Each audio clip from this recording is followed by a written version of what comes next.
e depois o resto tudo 1. Tá? Então, a moda é o quê? É o que é mais frequente. O que é moda? O que é estar na moda? Está na moda, você está usando o que todo mundo usa. É o mais comum. Estar na moda é usar o que é comum. Isso que é estar na moda. Tá? O alternativo é não estar na moda. Ok? E esse é o conceito que tem. Então, veja, os testes que comparam mediana não são os mesmos que comparam média. Beleza? Um outro ponto que eu vou comentar agora é das correlações. Quero mostrar para vocês é o seguinte.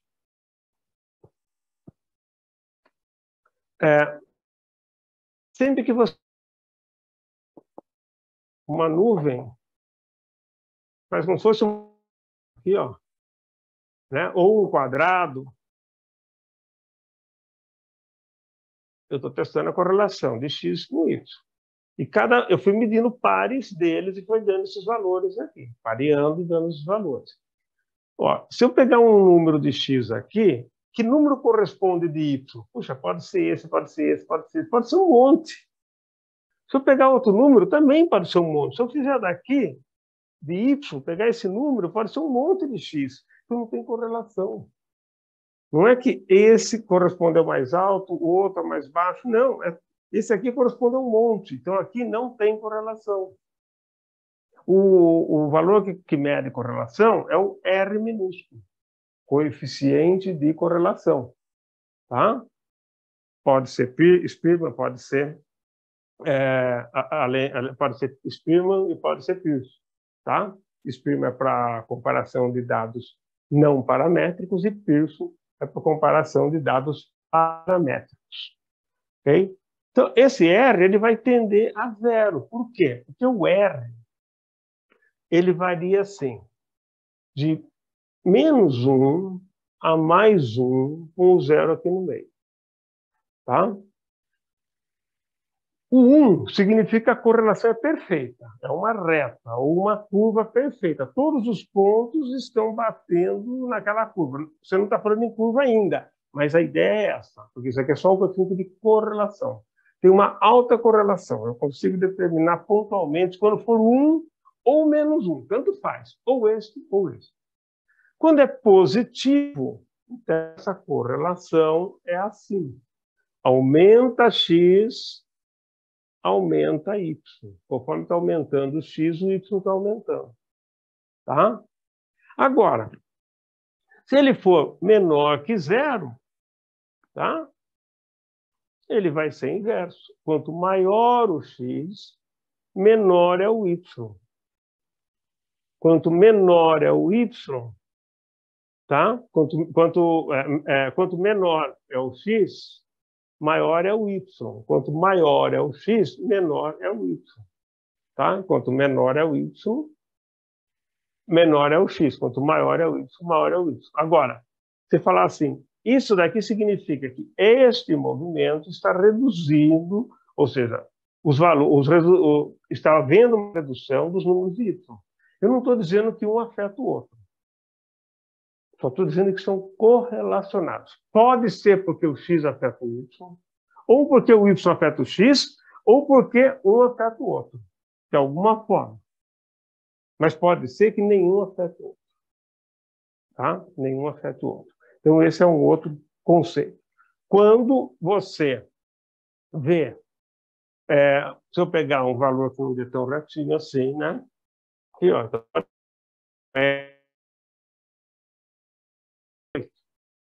ok? Agora, quando eu coloco os pontos aqui, eu estou vendo a correlação. Quando eu faço uma reta que explica esses pontos, a reta é a regressão. Então, a regressão é a reta. Eu posso tirar os pontos e dizer que o comportamento de x com y é explicado por essa reta. E essa reta tem uma equação. Por exemplo, y é igual a A mais bx. X é o valor de x, y é o valor que você vai calcular, o A é onde essa reta cruza com o eixo y, isso é o A. E o B é a tangente do ângulo que se faz entre essa reta e essa tangente aqui. E o eixo X. Tá? No caso, ela vai ser maior do que 90 graus. Ok? A tangente desse ângulo é esse valor. E esse daqui é onde cruza ali. Se fosse o contrário, ia cruzar aqui embaixo, não tem problema, né? E aí ia ser um ângulo menor que 90 graus. Tá? Então, sabendo a equação. É a equação da reta, mas não precisa ser a equação da reta, pode ser várias. Tem, sei lá, dezenas de tipos de equações que se podem calcular. E você busca a equação que dá um melhor ajuste. Tá? E uma forma de determinar esse ajuste é você calcular o R2. O R2 é este aqui elevado ao quadrado. Então, 88 era 0,64. Esse é o R2. Isso mostra o coeficiente de determinação. Tá? Ele está determinando quanto que aquela reta explica o conjunto de pontos. Tudo isso é ferramenta que você pode usar para entender, né, as coisas que estão acontecendo. E, para fechar a questão de correlação, veja o seguinte. Você pode trabalhar, que eu trabalhei sempre com X e Y, né? Mas você pode trabalhar também com mais variáveis. Com 3, com 4, com 5, com dezenas, com várias variáveis. Então, quando você trabalha com mais do que duas, você está fazendo uma correlação multivariada. Porque duas eu preciso, não dá para estudar correlação com uma só, que é correlação. Né? Agora, eu tenho duas, ok, é o mais simples que tem. Beleza. Mais do que duas, eu falo, é multivariada. Multivariada eu posso estar correlacionando, por exemplo, o X. Aqui eu tenho os valores de X. 2, 5, 4, não, que seja, vou pôr na sequência, tá? 7, 15, 20, os valores que deram. E aqui eu tenho outras variáveis. Eu posso ter uma variável A, uma variável B, uma variável C, uma variável D. Eu posso fazer uma correlação do X com o A, só o X com o A. Posso fazer uma correlação só do X com o B. Só do X com... Eu posso fazer uma correlação do X com todos eles ao mesmo tempo. Aí ela dá uma correlação multivariada. Tá? Então, é um jeito de fazer essa correlação mais simples. Tem outros tipos de correlação, como a canônica, por exemplo. Canônica, além do X, eu tenho uma outra variável. Eu tenho mais de uma aqui, correlacionando com mais de uma aqui. Um bloco contra outro bloco. Então, quando você trabalha, por exemplo, em ciências sociais, você vai trabalhar com esse tipo de coisa. Vai trabalhar em ecologia, com esse tipo de coisa. Tem que tiver várias variáveis, porque às vezes não é uma variável que determina aquilo, é um conjunto. Estarem juntas dá um efeito, separadas pode dar um outro efeito. Então você tem que perceber isso, e tem como registrar. Se você registrar numericamente, você tem como concluir sobre aquilo. Ok? Amostra e população eu já mostrei para vocês, né? Só lembra que a população ela se estende para o futuro, ela é grande, não existe trabalho em que a limitação é a amostra não indica ou não representa a população. Quando acontece isso, não é limitação, é inviabilização do estudo. Trabalho que está publicado, que eu conheço, e que está dizendo isso, se a minha amostra não representa aquilo, o que eu vou fazer? Eu vou concluir a minha amostra foi embora. A gente estuda a amostra para chegar na população, porque o que interessa é entender o fenômeno na população, que isso vai ter um valor científico para, inclusive, outras regiões, muitas vezes. Né? Amplia o conhecimento. Esse é o conhecimento científico. Tem métodos de ensino feitos na Europa que nós usamos no Brasil. Tem métodos científicos feitos nos Estados Unidos, métodos de estudo ou de ensino feitos nos Estados Unidos nós usamos aqui. Tem padrões de tratamento de doença descobertos na Inglaterra e nós usamos aqui. Tem coisas descobertas aqui, os outros podem usar em outro lugar? Como é que é isso? Não pode? Lógico que pode. Isso é ciência. Isso é ciência, ok? Então, é isso daí. Outro item é a variabilidade dos dados. Variabilidade dos dados é o seguinte: quando você calcula uma média ou calcula uma mediana, ou média ou mediana, você tem, normalmente você vai ter uma variabilidade dos dados em torno da média. Não é que deu tudo igual, tudo a mesma coisa. Tá? Ou na mediana também, não deu tudo 7, 7, 7, 7, 7, 7, 7. Isso é muito difícil acontecer. Tá? Até na exatas é difícil acontecer.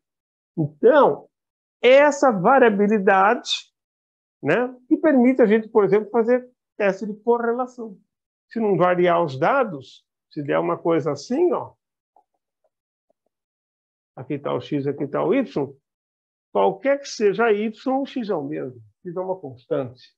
Então, não dá para você testar a correlação. Você vai dizer aqui que o R é 0. Ok?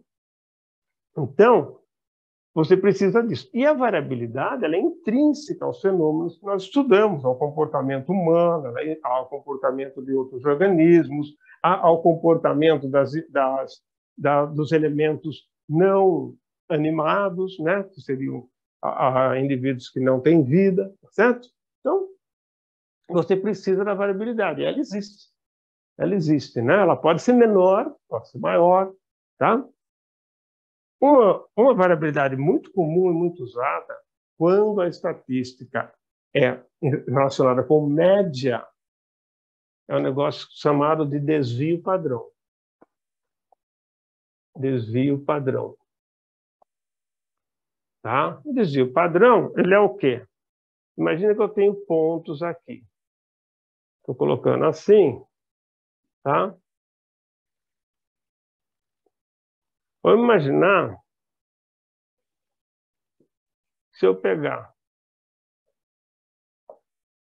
esses números, eles saem do zero e vão lá para frente, tá? Então, esse daqui tem um tamanho, esse é maior, esse é maior, esse é maior. Se eu analisar isso aqui, se eu pegar cada número e calcular a média, vamos dizer que deu aqui. A média deu aqui. Cada número tem uma distância aqui. Esse aqui a distância é 0, esse daqui deu isso. Cada um tem uma distância. O desvio padrão, ele é, teoricamente, tá?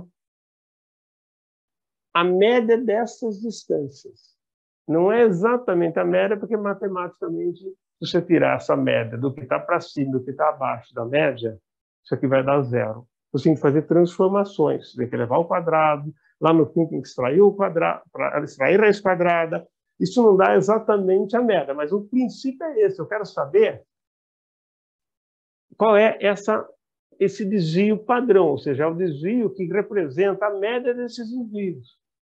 Se os pontos estão mais agrupados, eu ponho a média aqui, as distâncias vão ser menores. As distâncias vão ser menores.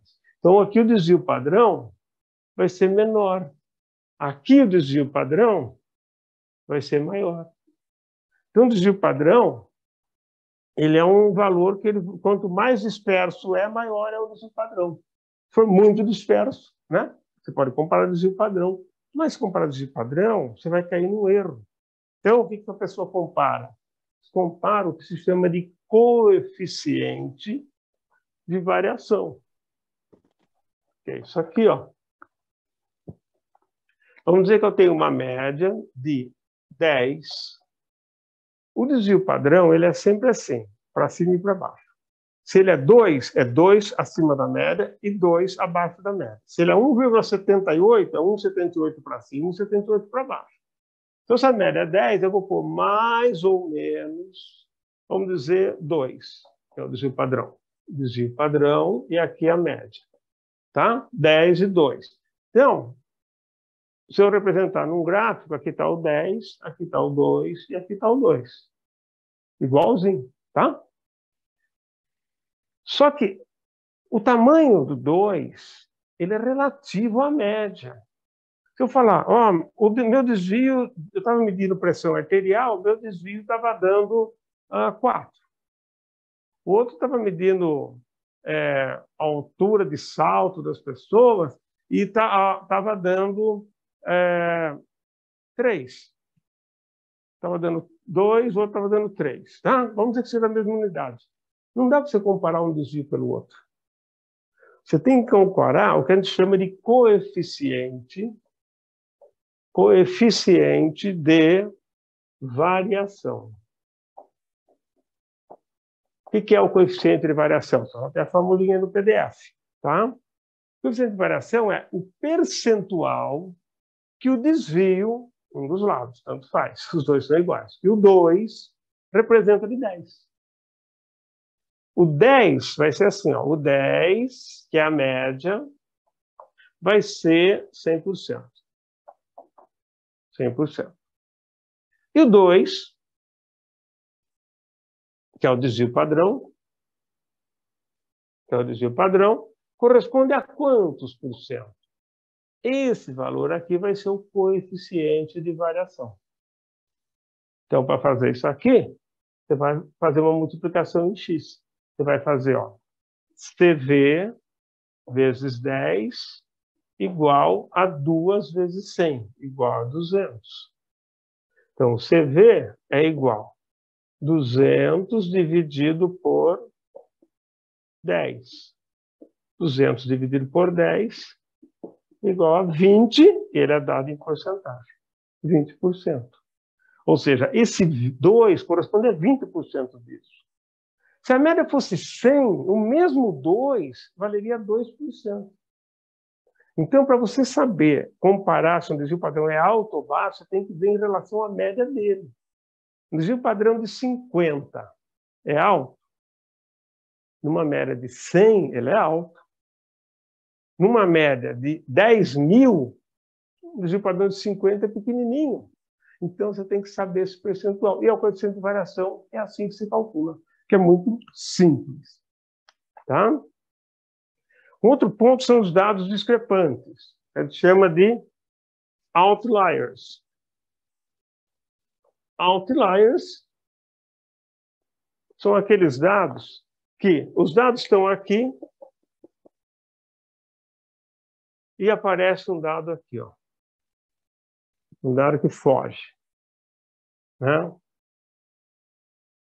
Esse dado, se você usar aqui e calcular a média, ele vai dar uma média aqui e vai dar um desvio padrão grande. Porque esse dado vai entrar com peso. Se a média for aqui, quer dizer que a média seja aqui, esse valor vai estar muito deslocado. Você vai dar um desvio padrão alto. Tá? Isso aqui não representa muito, porque uma média de tanto, com desvio padrão alto, você nunca sabe exatamente qual é o perfil. Né? Como se trabalha com dado assim? Como se detecta ele? O jeito de detectar é o seguinte. Você vai pegar a média, o valor da média, mais ou menos 1,96 vezes o desvio padrão. Não precisaria pôr um parênteses, porque sempre você faz a multiplicação antes de fazer soma ou subtração. Tá?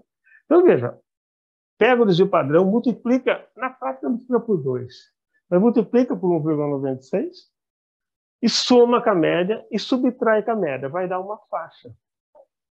Se o ponto estiver fora dessa faixa, seja para cima ou para baixo, ele é um outlier.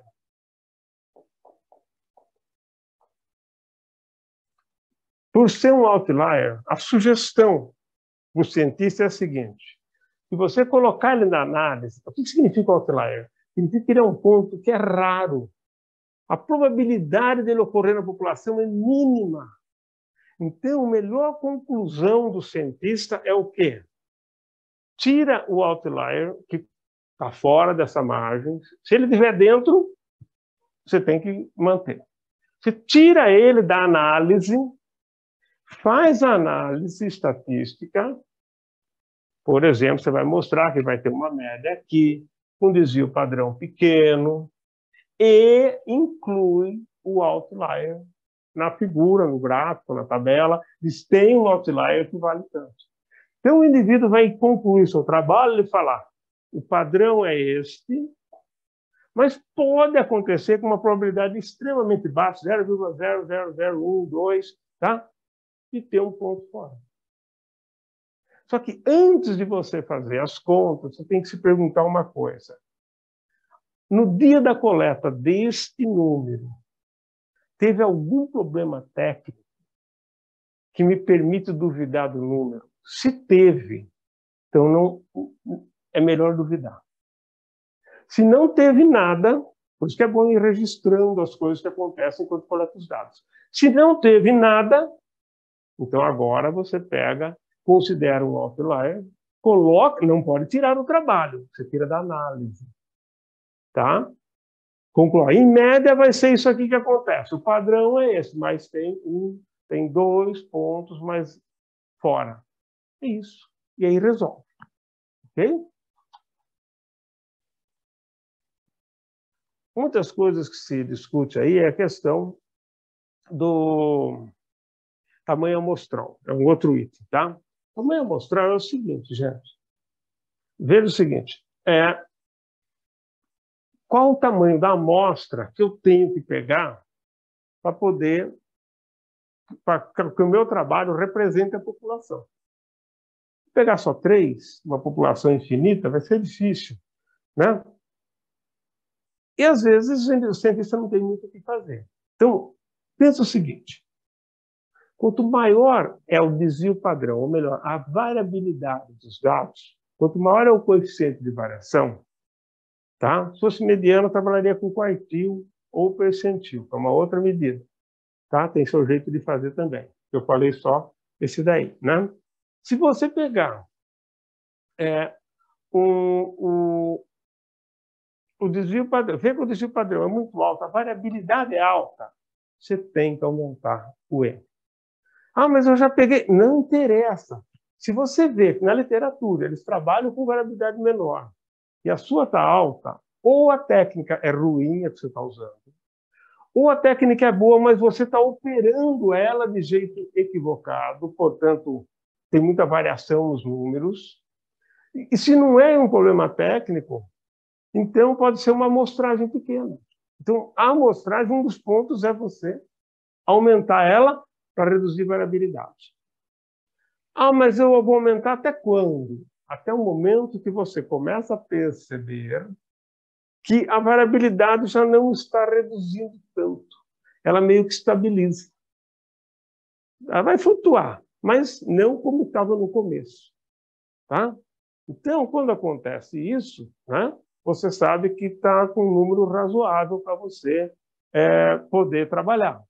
Outra dica, sem fazer conta, tem conta para fazer, o estatístico faz para você. Mas a conta estatística também, ela dá um número lá, 280, e se for 250 não pode, e se for 290 está excelente. Né? Então, veja, um outro item que você tem que olhar é o seguinte, qual é o N que os outros cientistas estão usando em estudos parecidos com o seu? Estudos que têm mais ou menos a mesma variável, um delineamento muito próximo. Eles estão usando que N? Eles estão usando por volta de 100. Não apareça com 50. Não apareça com 70. Precisa aparecer com 10 mil? Não. Se aparecer com 120, 150, seu trabalho já está muito bom.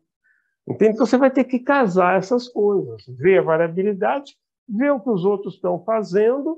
Não importa falar, mas eles são ricos, eles podem, eu não posso. Se não pode, não faz. É mais simples.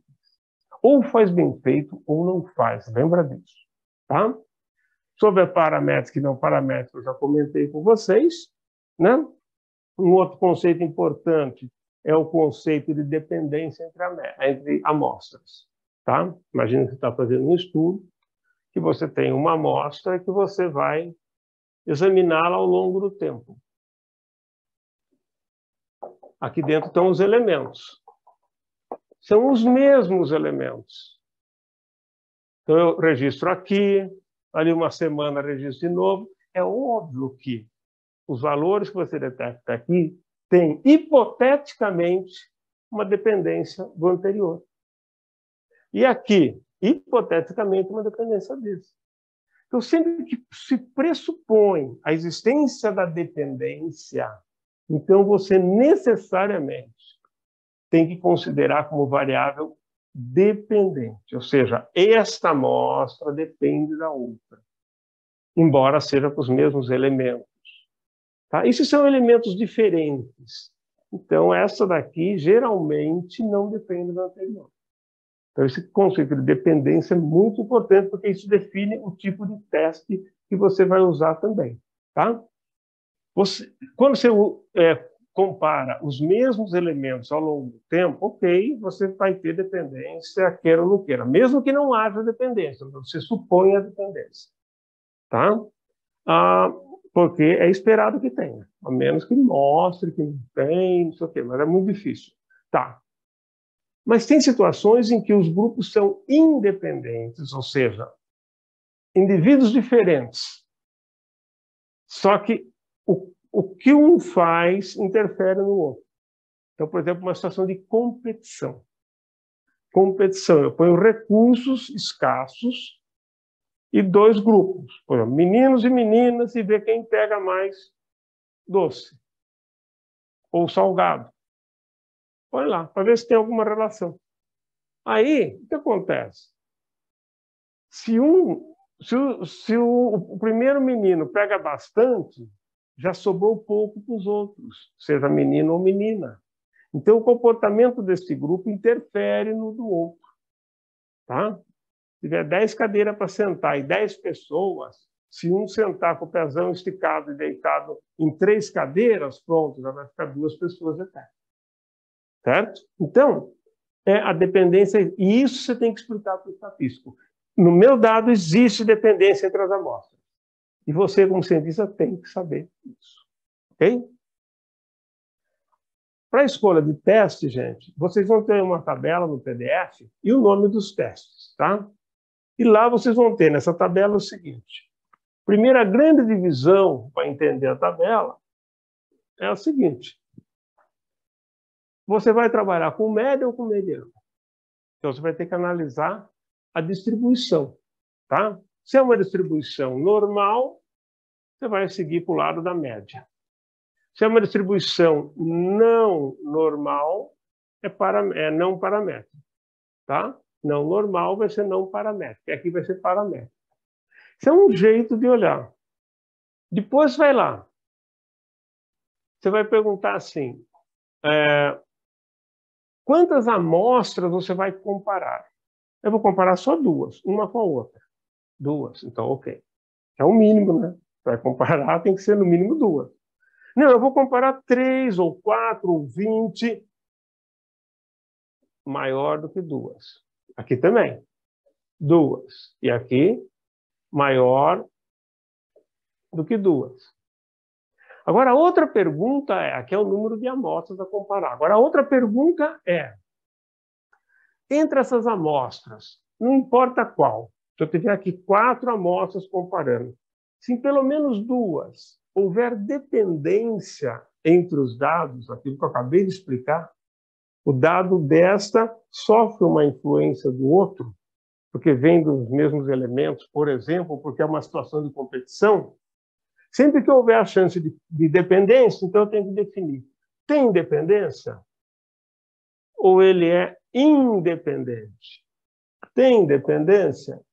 Ou ele é independente? Tem dependência? Ou é independente? Aqui também.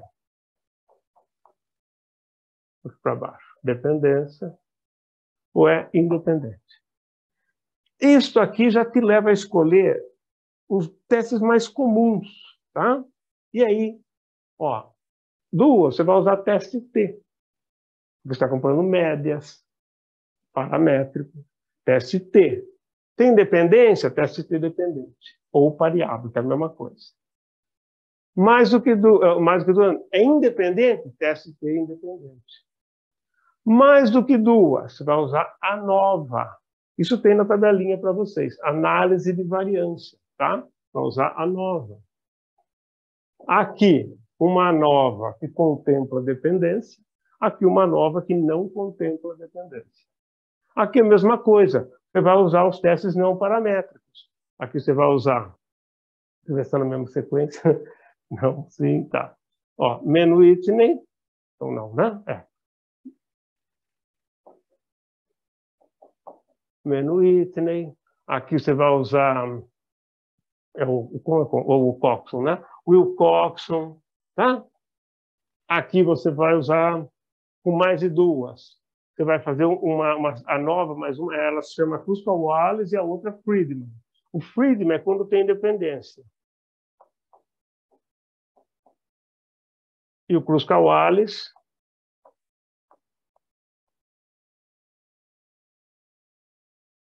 é quando não tem dependência. Isso daqui tem na tabelinha para vocês. Vocês vão ficar aí, vocês vão pegar, tá? Então, essa é uma forma de você pelo menos ter uma ideia do que você vai fazer.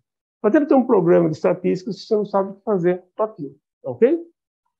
E, para a gente ir terminando agora, faltam 3 itens só, eu digo para vocês o seguinte. Outro item é sobre erros e verdades na estatística. Erro de verdade na estatística é o seguinte. Bom, tem gente que acha, porque fez estatística, então está demonstrado. A estatística demonstra baseada em probabilidade. Ela trabalha com amostra. Se você tiver um n igual a 1, você não pode usar estatística. Agora, se tiver n igual a 2 para cima, você pode. Tá? Então, é isso que você tem. Então, pensa o seguinte. Você tem uma pesquisa que você fez que tem vários pontos. E a estatística analisa a probabilidade de estar acontecendo uma coisa ou outra. Então, a conclusão que ela dá é probabilística. Essa conclusão é revertida numa coisa que vocês estão acostumados a ver, que é o valor de P. O P, tá? Ele é a probabilidade, então ele está na faixa de 0 a 1. Ok? De 0 a 1. Né? 1 é um P de 100%. Se você pegar o valor de P e multiplicar por 100, ele vai dar porcentagem. Então, o P de 0,03, eu multiplicar por 100, isso aqui vai ser 3%. Um P de 0,08, isso daqui vai dar 8%. O que é esse por cento? Esse por cento é assim, ó.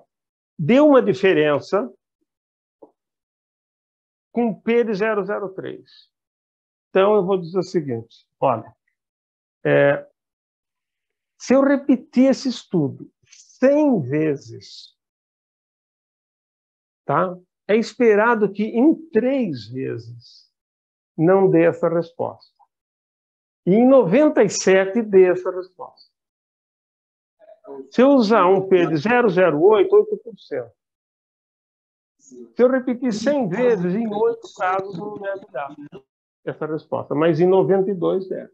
Essa é a ideia do P. Tá? Existe, na maioria dos estudos, um P de 0,05 como um limite crítico, que é um jeito de trabalhar com isso, limite crítico. Ó, por que 0,05? Ao longo dos anos, isso aí foi escolhido meu ao acaso, ao longo dos anos foi vendo que para a área biológica se acomodava bem. Para as ciências sociais, 5% é baixo, porque a variabilidade é muito grande. Então, já veio trabalhos com variabilidades com P maior e aceito. Tá? Se você pegar área de exatas, 5% pode ser muito, porque são variáveis que variam muito pouco. Então, eles podem baixar esse nível. Tá? E a estatística determina isso aqui para a gente. E a gente decide, os critérios de decisão é nosso. Lógico que tem os padrões, que são esses que eu falei. Tá? Então, isso é uma forma de se trabalhar com isso. Tá? Quando se fala em erro na estatística, é a seguinte. Tem o erro do tipo 1 e o erro do tipo 2. O 1 é o alfa e o 2 é o beta. Tanto faz. O erro do tipo 1 é o seguinte. Quando você diz que existe um efeito, ou uma correlação, ou uma diferença, e ela não existe. Então, para toda vez que você diz que há o efeito, existe a chance de não haver, de haver um erro. Tá? Quando há esse erro é do tipo 1. Tá? Então, você afirma que existe quando não existe. O cientista normalmente faz isso. Ele quer achar diferente, achar efeito, na maioria das vezes.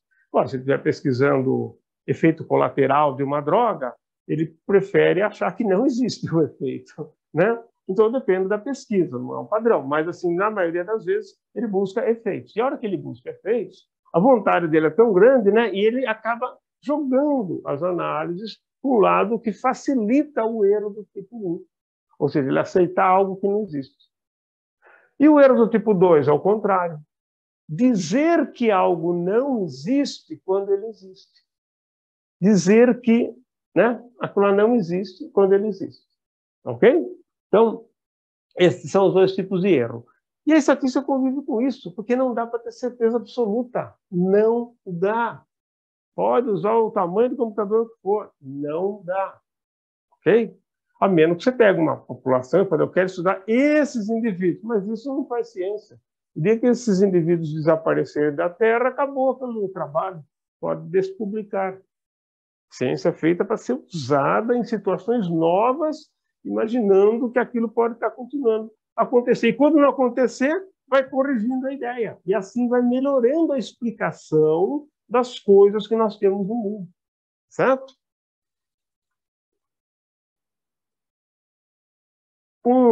Uma coisa que se faz, né, muito comum na análise dos dados é a seguinte. Aí eu vou usar um teste bem robusto, um teste bem forte. O que é um teste forte? Vou explicar para vocês.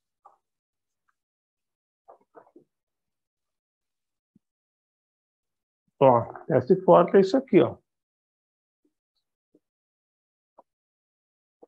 Imagina que eu tenho esses pontos aqui, ó.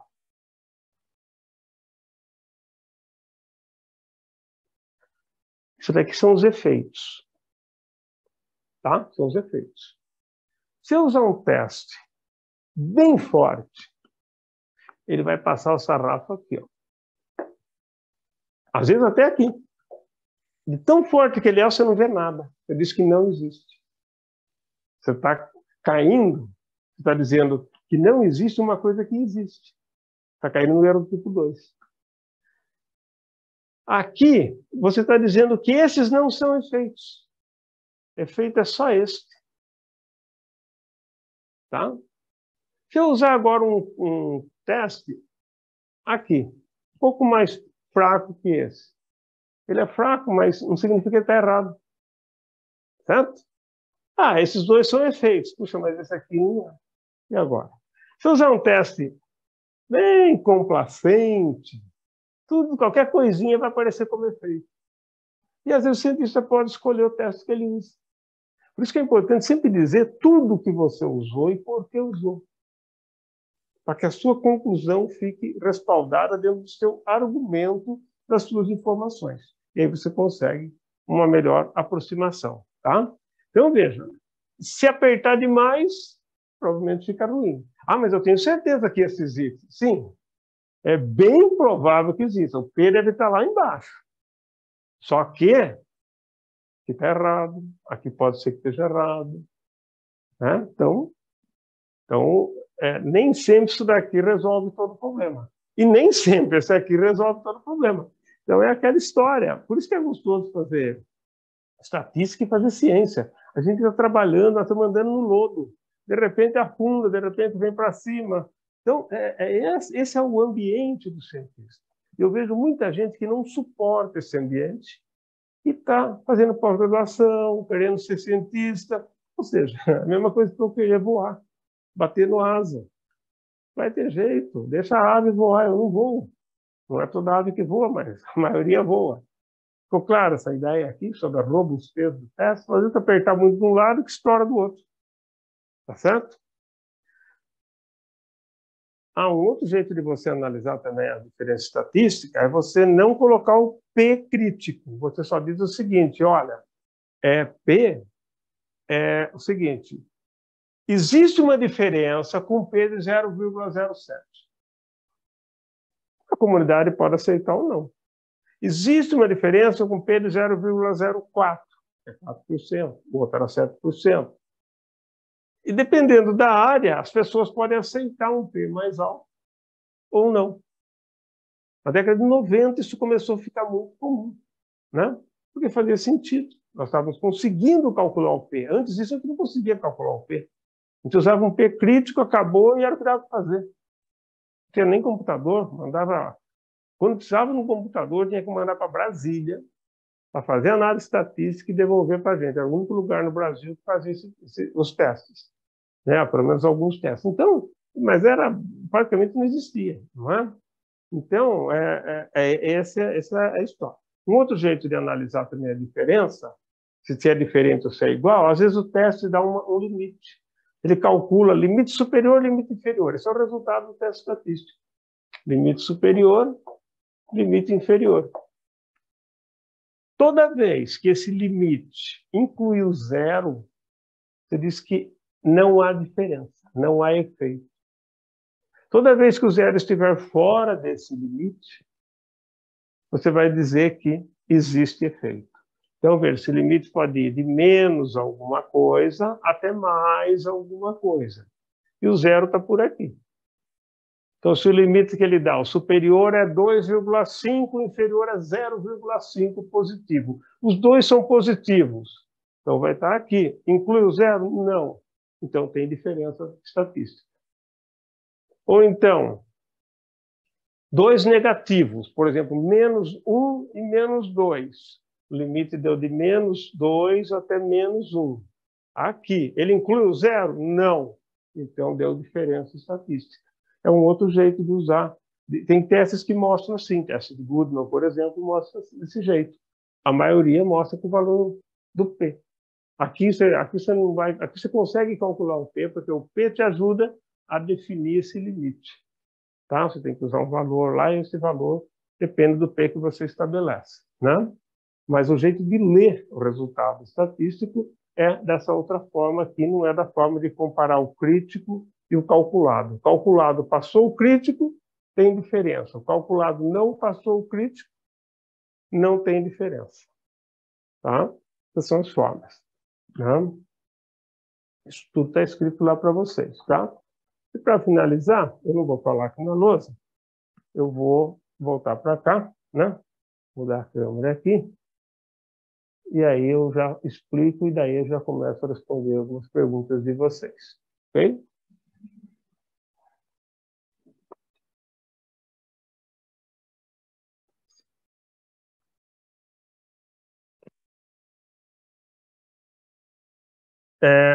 A ideia é a seguinte.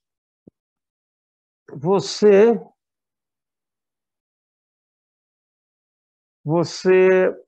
faz pesquisa ou faz ciência? Eu vou tentar explicar de um jeito bem simples a diferença. A pesquisa de laboratório, tá? Eu fiz uma pesquisa testando uma enzima no certo tecido, testando alguma coisa de laboratório mesmo, que se conclui no laboratório. Onde eu repeti isso, as mesmas condições no laboratório, vai ser a mesma coisa. Então, isso ele tem uma universalidade natural. Então, isso não se discute, isso é fácil. Porque para fazer ciência é necessário ter uma abrangência na conclusão. A questão principal dessa discussão é quando eu estou fazendo um estudo focado. É um estudo que ele vai ser feito fora do laboratório. Posso estar estudando o comportamento dentro de uma empresa, estudando coisas de construção, de material de construção, no campo, coisas que estão no campo no sentido geral do termo, numa escola, estudando na vida real da escola, não é uma condição controlada. Num hospital, tá? Estudando pessoas na rua, comportamento das pessoas na praça, enfim, né, em presídios, de tudo que é forma. Esses estudos, você vai fazer pesquisa e vai chegar a uma conclusão com aquele grupo que você estudou. Isso é a pesquisa. Ela te traz uma resposta. Essa resposta tem uma implicação. Se você estudou um presídio, para aquele presídio. Se você estudou uma escola, para aquela escola. Ou seja, tem um impacto social desse tamanho. Porque é para aquela região, aquela coisinha ali.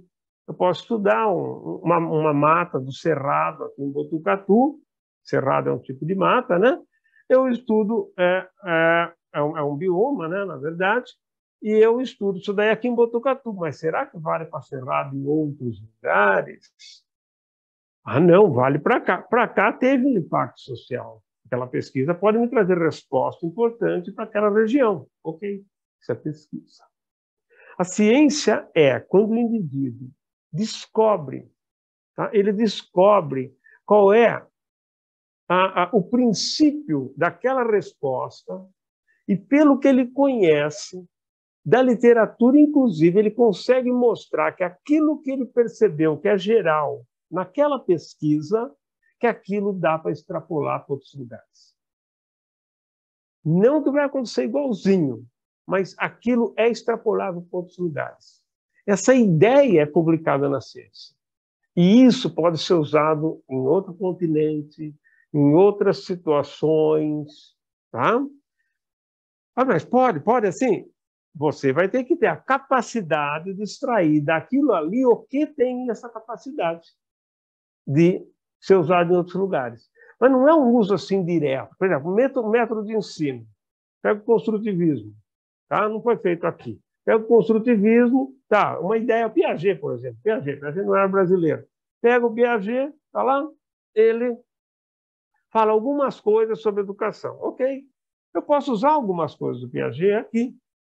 Ah, mas aí ele é igual, o brasileiro não é igual ao europeu, não é igual ao norte-americano, é diferente, não é igual ao oriental. Mas tem coisas ali que são princípios gerais e que você vai poder adotar aqui no Brasil fazendo ajustes.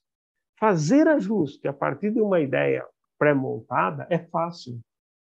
Bolar a ideia e depois ajustá-la é muito mais difícil. Então, a ciência ela age dando essa matéria-prima conceitual para ser usada e ajustada em diferentes lugares. Por isso que cada cientista, ao fazer a pesquisa, tem que extrair dela a ciência. E é isso que a gente tem realmente muita dificuldade, porque a gente vê a pós-graduação, por exemplo, como uma escola de fazer pesquisa, a tese, e esquece de fazer a ciência. Mas, enfim, era só para ficar com esse conceito, tá ok? Gente, eu sei que avancei demais no tempo, mas, pelo menos, acho que eu deixei um conteúdo razoável para vocês. Deixa eu tentar ver as perguntas aí, se tem, e vamos ver o que eu posso conseguir responder rapidamente, ok? Então, vamos lá, todos boa noite aqui. Onde é a primeira? Gilson, a pergunta do Josué 756. Então, estamos aqui no 756. Ok, José vai, professor, a categoria que você citou é equivalente à variável nominal? É o que o pessoal fala de variável nominal, tá? É a variável nominal. Agora, ela não precisa ser só a variável nominal, ela pode ser ordinal. Eu posso pegar os elementos dela e colocar numa ordem, tá certo? Colocar numa ordem. Eu posso, por exemplo, como uma variável que eu consiga... eu coloco uma variável nominal, eu coloco numa ordem, ela é ordinal. Ordinal tem ordem. Então, quando eu falei as diferentes fases de desenvolvimento, eu consigo colocar numa ordem, elas são nominais. Então, quando eu falo assim, adolescência, é nominal. Fase adulta, velhice, elas são nominais, são categorias, só que eu consigo ordenar. Eu não ordeno pelo valor numérico, eu ordeno pelo significado daquilo, significado qualitativo de cada fase, né? Então, dá para fazer sim, ok?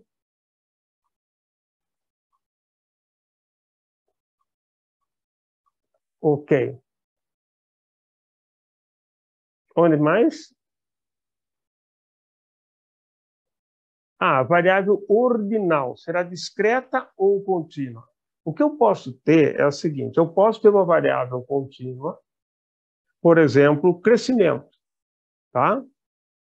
Ó, pode ser pesar 10 quilos, 10 quilos 300, 10 quilos 350, 10 quilos 350,42. Isso é contínuo, tá? E ele é ordinal, tá?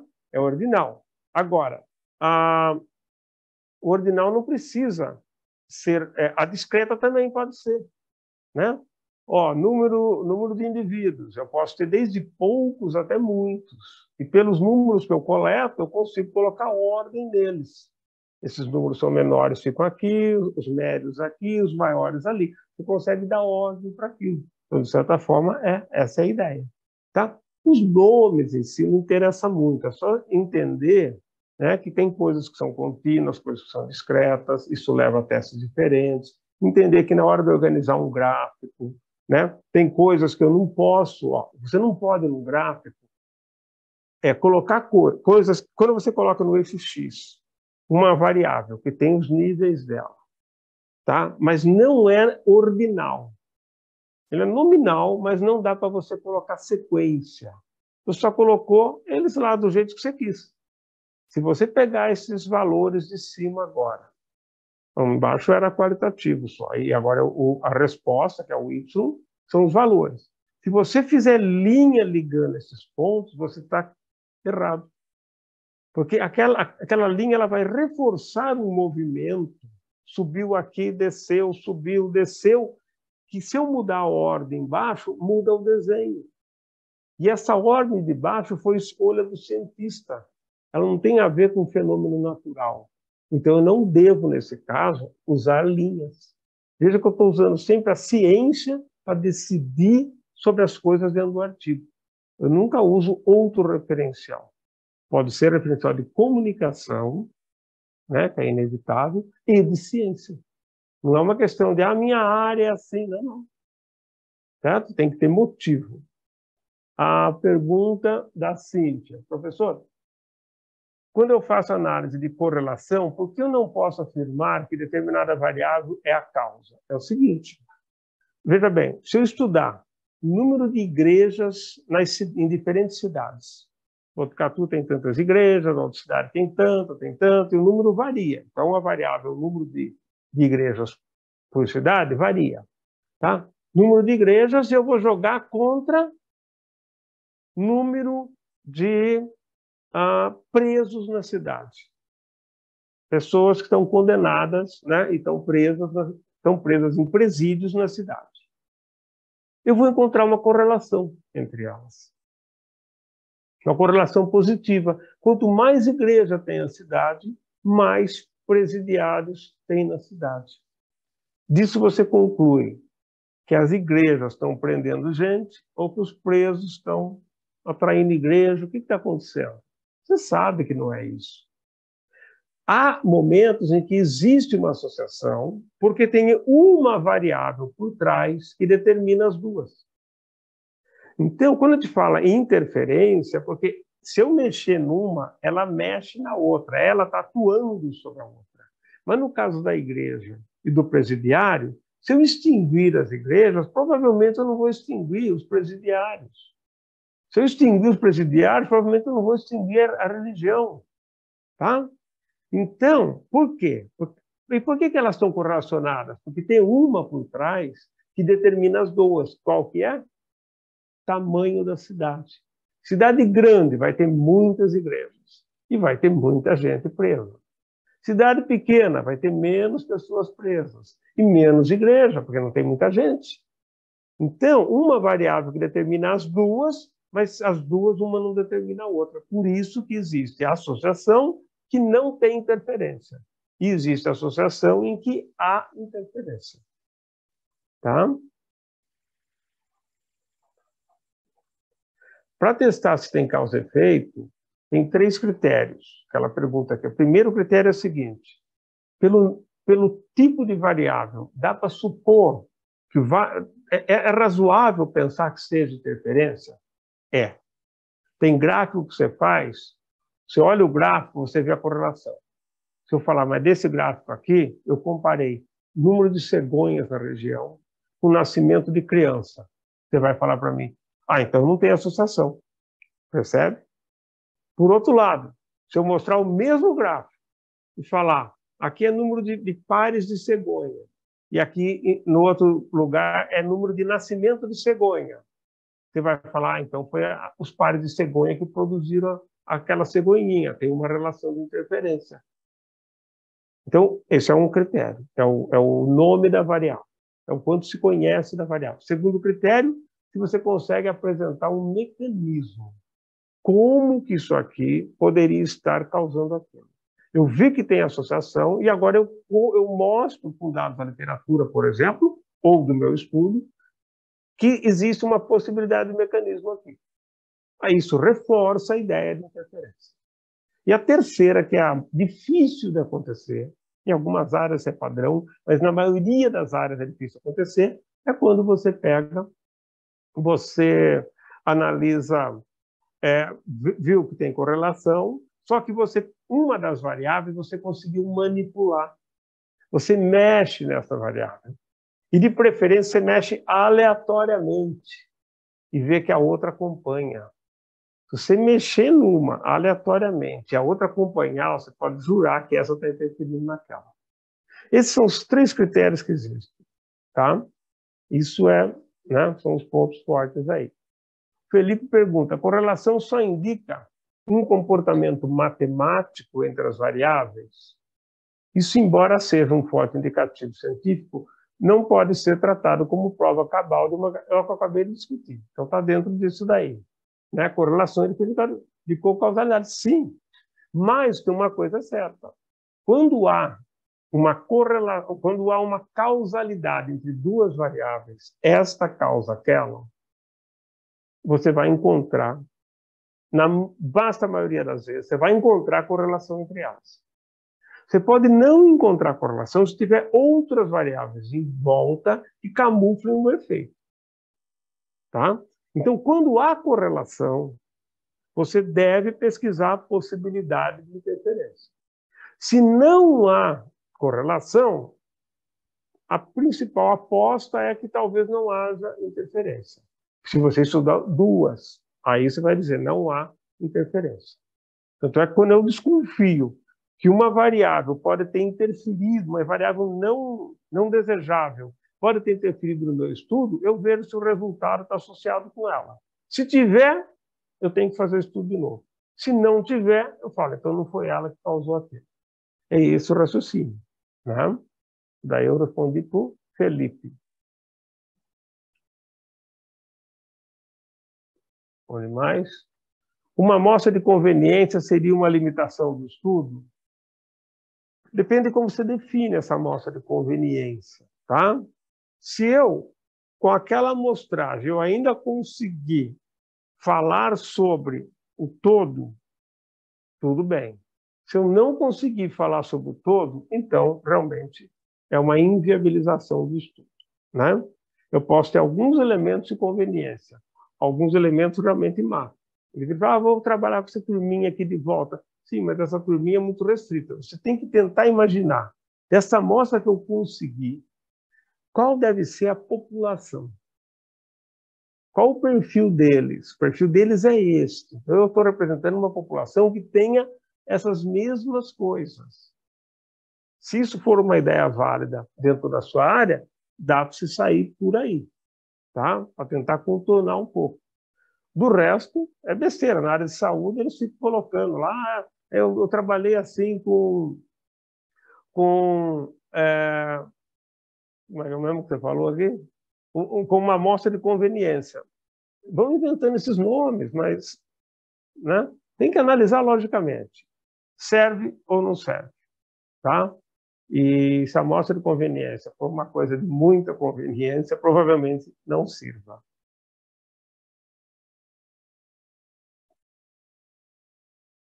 Ok, muito obrigado, gente. Tem que estar agradecendo aí. Em que situação a interferência baseada no erro 1, no erro 2 é preferível? Em nenhum dos casos. Nem o erro 1 é preferível e nem o erro 2. O cientista que tem mania de querer confirmar a hipótese dele, por isso ele está mais sujeito ao erro 1. Mas os dois são ruins. Por isso que a gente tem que... O que acontece? Por isso que o trabalho precisa ser reproduzido. Você vai reproduzir aquele trabalho. Ou você não, outros grupos. Porque daí as pequenas coisinhas vão sendo, ao longo do tempo, vão sendo ajustadas. Por isso que é difícil publicar um trabalho hoje e ficar colocando para a população como se fosse uma verdade. Até aquilo ficar mais solidamente estabelecido leva um tempo, né?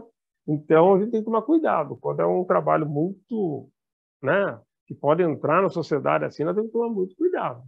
Quando a coisa, o grau de novidade não é tanto, é mais fácil achar que aquilo deve estar correto, tá? Então, é isso. Então, na verdade, a gente tenta evitar os dois, trabalhar com meio termo, nem tanto aqui, nem tanto lá, que nem está acontecendo hoje na eleição. Né? O pessoal não fica só na esquerda ou só na direita, está todo mundo tendo uma conversa no meio, agradável, uma coisa bem bacana que está acontecendo, na verdade? É como a ciência fala. Estou brincando, gente, estou brincando. O Augusto fala, como devo proceder? Boa noite, Augusto. Um experimento com parcela perdida em delineamento de blocos casualizados. Olha, você tem que analisar o seguinte, se você perdeu um pedaço, se são blocos casualizados, pense sempre o seguinte, o que restou para mim? Eu consigo logicamente concluir, o que está em jogo no delineamento é a lógica. A hora que eu tirar isso daqui, eu tenho que tirar o da frente?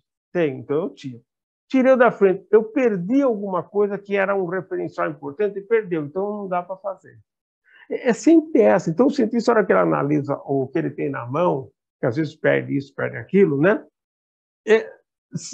Então, por exemplo, eu posso estar analisando, não nesse caso, mas assim, um estudo em linha, tá? Horizontal, acompanhando os indivíduos ao longo do tempo. Vou acompanhar por um ano cada indivíduo.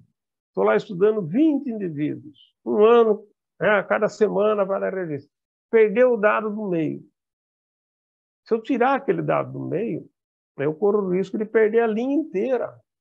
É um prejuízo imenso. Então, o indivíduo faz de que jeito? Ele mantém não. Aquele ponto do meio que ele não tem, ele pega a média daquele momento dos outros indivíduos e joga no lugar dele aquela média. Porque como perdeu, o que você espera que seja? Seja a média do que está acontecendo ali naquele momento. E coloca o valor da média. Você interfere menos, mas o prejuízo é menor do que perder a linha inteira. É isso. Por isso que eu falo a objetividade, que o pessoal fala. Mas isso não joga fora a ciência. Ao contrário. É fazendo assim que ela consegue mandar um foguete para Marte. E tem gente que faz outra ciência aiada que não consegue nem fazer o indivíduo levantar a cadeira. Tá? Então, que funciona, funciona. Tá? Oi, Gilson, só para Oi. avisar que já são 9h30. Ah, tá bom. Eu vou ter que parar, por causa dos meus amigos aí, né? Que já tá o que é combinado não é caro, não é verdade? Gente, obrigado por todos vocês aí. Quem quiser, se a pergunta for muito incomodante, se a minha explicação não respondeu a vocês, então, por favor, vocês façam o seguinte, vocês podem submeter essa pergunta para mim pelo e-mail lá no IGVEC, e eu tento dar uma resposta simplificada, mas razoável para vocês, tá ok? Então, não esqueça que vocês vão receber o PDF, deve ter recebido, não sei, né? E vocês, a partir desse material, vocês devem perceber melhor as coisas, tá ok? Foi dado um cupom também, né? Acho que é isso, não é, Helena? Isso, a Isso gente mesmo, colocou o Gilson. cupom e o PDF no grupo. Então tá, quem quiser pegar o curso completo, que a gente tem, é um curso grande, não dá para ficar dando o curso, tem, sei lá, 7 horas, por aí, não lembro, né? Mas pelo menos algumas bases são essas. Quem não quiser o curso, fica com essas bases, quem quiser um pouco mais, porque vai interessar, faz isso daí, ok? Então, esse cupom é para dar uma gratificação para vocês que estiveram aqui com a gente, prestigiando o nosso trabalho, tá ok? Beleza, gente? Um grande abraço para vocês. Obrigado, Helena, obrigado, Graziela, que deram apoio, obrigado ao pessoal aí do Libras, muito bem. Muito parabéns pelo trabalho de vocês e obrigado a todos vocês que ficaram aí me aturando falar. Tá ok? Então, gente, um grande abraço. Visita a gente lá no IGVEC. Não dá para tomar um cafezinho, mas só com um cafezinho virtual. Tchau, tchau.